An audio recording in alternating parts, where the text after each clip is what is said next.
పెచ్చులూడిపోయి water tank ఎప్పుడు కూలిపోతుందోనని గ్రామస్తులు భయాందోళనకు గురవుతున్నారు. సంబంధిత అధికారులకు తెలిపినా పట్టించుకోవడం లేదని గ్రామస్తులు ఆగ్రహం వ్యక్తం చేస్తున్నారు.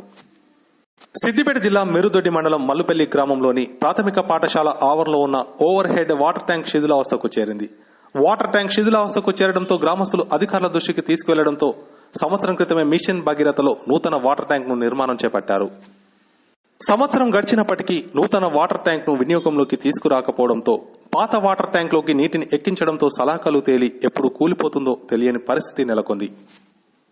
శిథిలావస్థలో ఉన్న వాటర్ ట్యాంక్ ను కూల్చివేయాలని ఆర్డబ్ల్యూఎస్ అధికారులకు తెలియజేసినా పట్టించుకోకుండా నిర్లక్ష్యంగా వ్యవహరిస్తున్నారని వాపోయారు. ఇప్పటికైనా అధికారులు స్పందించి ప్రమాదం జరగకముందే శిథిలావస్థలో ఉన్న వాటర్ ట్యాంక్ ను కూల్చివేయాలని గ్రామస్తులు కోరుతున్నారు. నూతన వాటర్ ట్యాంక్ నిర్మాణం పూర్తయినప్పటికీ వినియోగంలోకి తేకపోవడంపై అధికారుల తీరుపై గ్రామస్తులు అసహనం వ్యక్తం చేస్తున్నారు.